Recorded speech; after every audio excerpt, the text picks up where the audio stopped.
So I'm going to hand you over now to Clare Waller. I don't think she needs much of an introduction because I think most people know her, and she has oodles of stuff to talk about the past, and I'm sure she would have had a long time filtering out the stuff that she didn't want to say. So I'm going to hand you kindly over to Clare.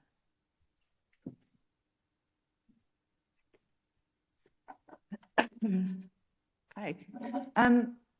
My job first is to talk about the past.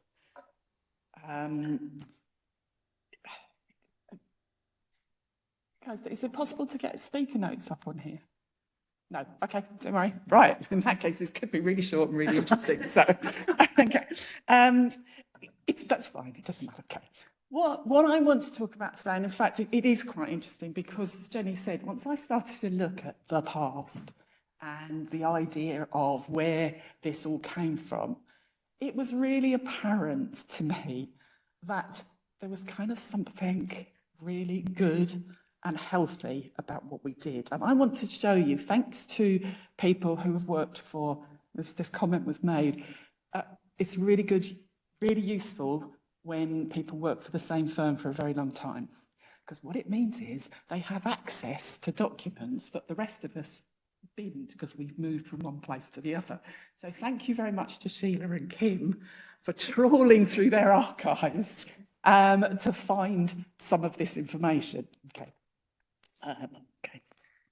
Now, this is, and I've tried not to be too heavy on text on slides, but these first couple are really very important. This is an email that was sent from somebody at A&O. I'm going to mention some names, by the way, so please, I'm going to be a bit indulgent. And there are some names coming up on the screen, but I'm not going to go through absolutely everybody, because that would be my talk then.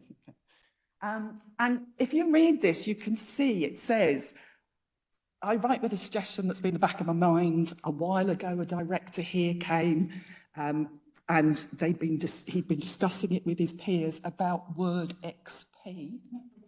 I'm sure there's people in the room and certainly people online who have no idea what that is.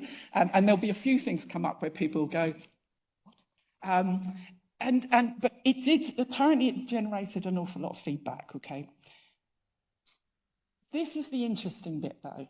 That email said, I know the Support Managers Legal Forum exists and some of you may well attend. However, highlight this bit, documents don't tend to be things other areas of IT seem to be interested in. And that jumped out at me immediately, that kind of, you know, yes, obviously IT support and everything else, but documents, well, you know, oh no, they're only the lawyer's product. They're only the most important thing in the law firm, but we're not interested in them. And really at that point, I think, well, perhaps said in quite as vicious a way, but certainly that was certainly the feeling. Okay? So the proposal was to set up a forum to be able to discuss this. Okay. This is interesting as well because these were the questions at the bottom of the email. You know, would you be interested in attending a regular forum? Who from your firm would attend? What would you see the scope of that forum? And here, do you have any key issues that could be part of an initial agenda? Global templates, style issues, metadata, sharing documents? 2004. I'm not sure, but I think I've had some of those conversations in the last couple of weeks. And actually, that's going to kind of be slightly the theme of my talk, and you'll see why in a second. Okay. So from this was born not the Document Excellence Group, not the UK Document Excellence Group, but the UK Document Production Group. Okay. Can I just also say a question here? Is what I'm going to talk about relevant? I want you to hold that thought, okay? I want to talk about it in a second. The other thing that's really important is, please forgive me if I've got some of the names wrong and some of the titles wrong, but I trawled through an awful lot of information. It was fascinating. So yeah, just hold on to the relevant question. Okay? These are the firms that were initially involved: Allen & Overy, Ashurst, Clifford Chance, Linklaters, Baker McKenzie, Freshfields, obviously, Lovells, and McDermott, Will & Emery. Okay? And they were the initial firms in 2004 who kind of started this initiative. Again, forgive me if I've missed somebody out. Right, so we move on. 16th of December 2004, the very first event. Okay. Introducing the group charter, and I happen to know that the person who did that was Jenny.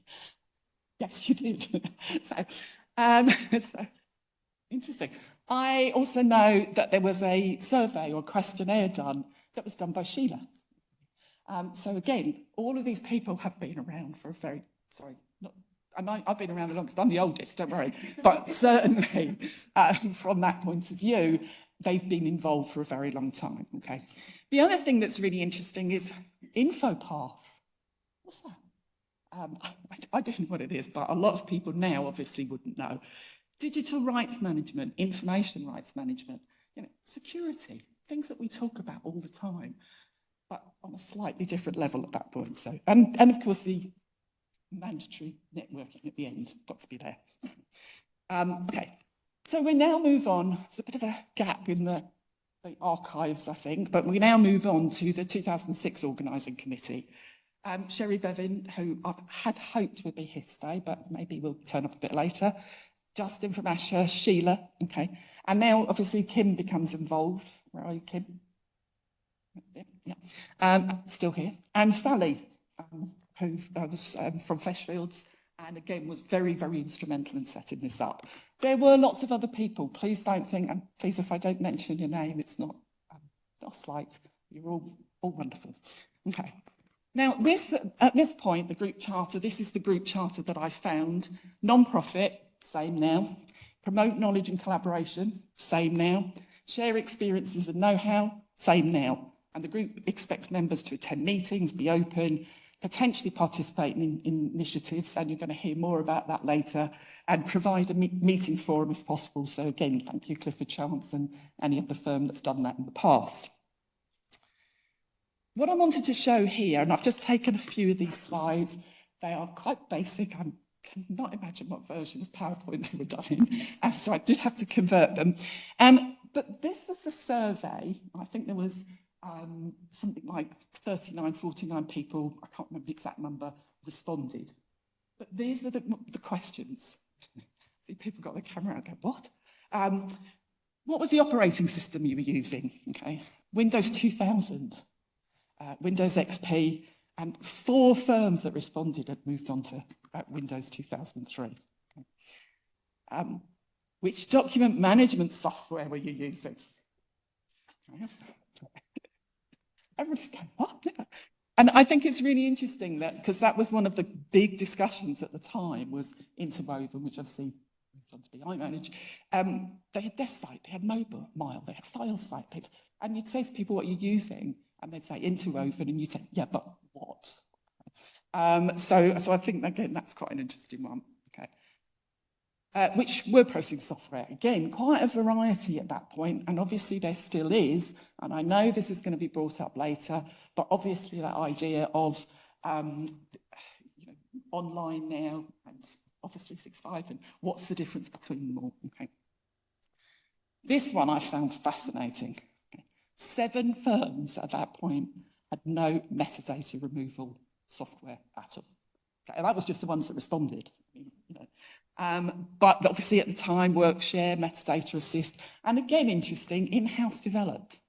So again, at that point, there was still a push, I think, for a lot of stuff to be done in-house. But there was other questions answered, but I just found those to be quite interesting. Okay. Okay, so we're moving on a bit further, and we're now having our 10th birthday. And I know Andrew is online somewhere, but I know Andrew and Sherry Bevan put a lot of this together at that point. So there were a few new faces on the committee, but obviously there was still some of the original people, not older people, original people around. And the mission statement had been changed a little bit, but basically it was still the same as how we started out. Okay. The confusing thing here was that there was a real mix of events. Okay. There was the word dates that we kind of, that the team organised. I wasn't part of that we then, by the way, but the team organised. There was the Ticket Word Excellence Days. Anybody who remembers Ticket were incredibly supportive of the UK DEG, the Document Excellence Group. They, at the time, were probably our biggest financial supporter and supported us right the way down the line. So we had the Ticket Word Excellence Days. We had the UK DEG Word Excellence Days. Okay. So again, it all kind of started, I think, to get a little bit confusing, and it then kind of came together under a banner. And in 2018, there was the first Document Excellence Day. Notice that at that point, it wasn't the Word Excellence Day anymore, it was the Document Excellence Day. And I think that was the point where we really recognised that documents aren't just about Word. If they were, we'd probably be better off, but it's all the add-ins, all the other software that goes with it, not even just document management, but cleaning tools, etc. Okay. And then, of course, the big event in 2009 when we went global and joined forces with a US group, and it's been onwards and upwards ever since. And of course, it was quite interesting because originally, when we, after the first events after we joined and became global, were virtual anyway, because of that thing that I'm not even going to say the word. But see the way it worked, okay. Now, remember I said hold that thought as relevant, okay. What I really want to stress here is, and this is going to sound a little bit negative, but it's not meant to be. When I first looked at all the presentations that we've done, all the sessions that we've done, the events that we've done, we used to do sort of like, afternoon sessions on a specific topic, I realised that since 2004, quite a few of them had been repeated. And I say repeated in that content was very similar. And I was thinking, we're getting really boring with just doing the same thing. And then I looked at the content and I looked at what we were talking about. And I realised that actually we are incredibly relevant still. And I'm hoping I'm going to kind of show you why. So these are some of the things that we did. Okay, right, hot topic is always training.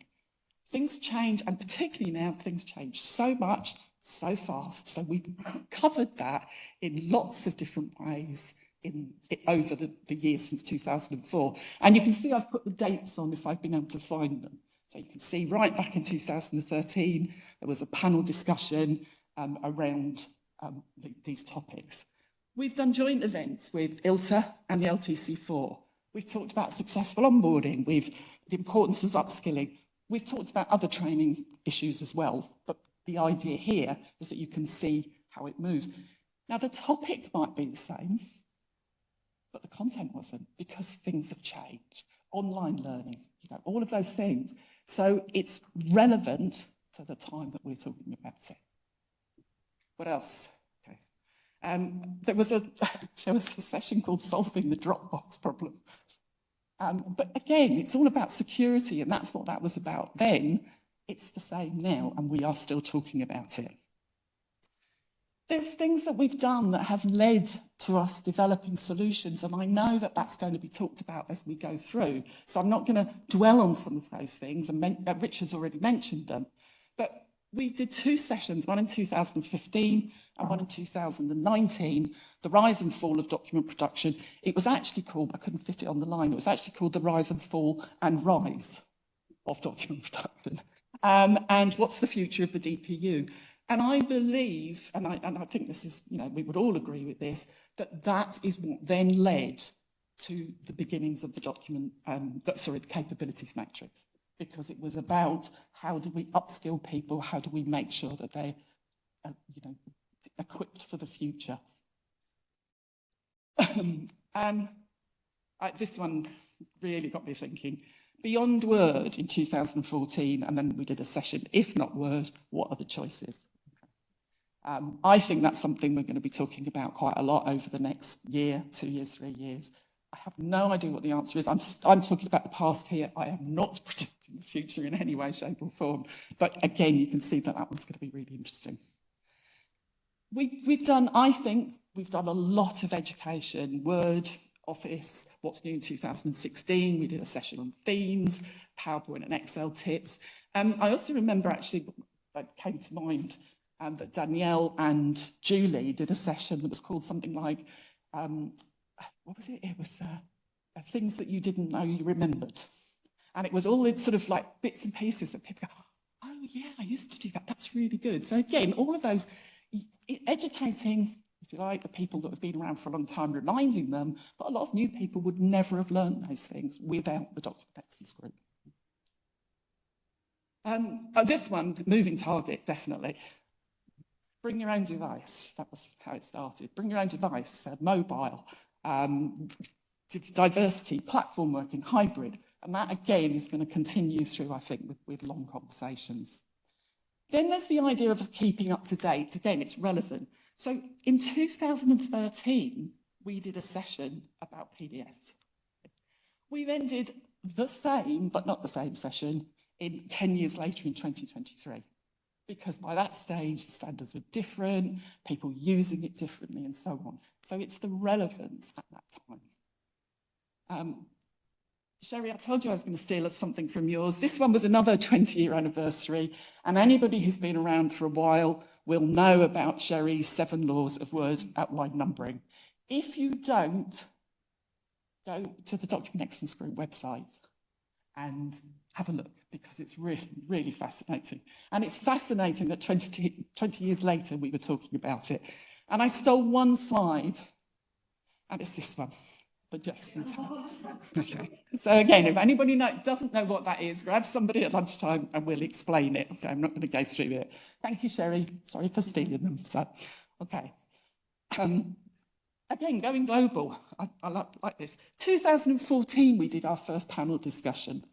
We were at the BT Centre and we used video conferencing. It was so exciting. We had people in the States and we had people on the stage in the UK, and they talk to each other. It's just amazing. And now we're just doing it like as if it's natural. But again, Sherry is going to talk about this later, the differences between the two cultures, I suppose, for want of a better word. And it's something that we have struggled with, but we're helping, I hope, to resolve it. And I think that's really important. Hot topic, hey? Everybody talks about this. It's mentioned everywhere, but it's not new. 2018, we had a session, AI for document creation. 2018, and now it's like, going mad. And what I think, again, is really interesting, though, is we had a talk by 2 lawyers from Kingsley and Aptley, which was really good. And again, if you haven't seen it, I would really recommend going and have a look at the video. But what they were talking about was the difference between what we used to think of with AI was the document creation and using it to pick up clauses and stuff. And the fact that, things like ChatGPT, they work on content. So they are creating content, and that is the huge difference. And what they were talking about was how you regulate that and how you move forward with that. So, but it was really, really good one. Okay. And obviously, as we said, Darshna's going to talk later on about their journey with Copilot.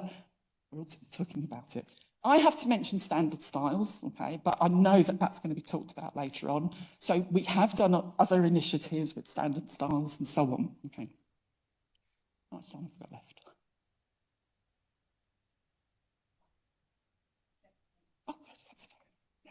Okay, right. So I'm going back to that question, okay, because I've nearly finished. Are we still relevant? I think we're as relevant now as we were 20 years ago. In fact, if anything, I think more so. I think, and I work with very good IT departments, but I think, and suppliers as well, but I do think that there is still that thing of, well, the document's the document. We need to think about everything else. And it's like, no, we really need to still think about that and what mixes in with it and how it works. Okay, I have to finish off with something funny. Does anybody remember Mr. Meerkat? Good, I'm glad there's a few smiles, because otherwise this bit would bomb. So, okay, Ryan, who used to work at Workshare, did several talks for us. And at the end, he would always say this: no presentation is fun without animals. So I went back and I managed to find some of the pictures that he used. And I'm just going to finish off with those. That's my ending. Okay, so Is that one? I love that. I think that's so clever. Horror.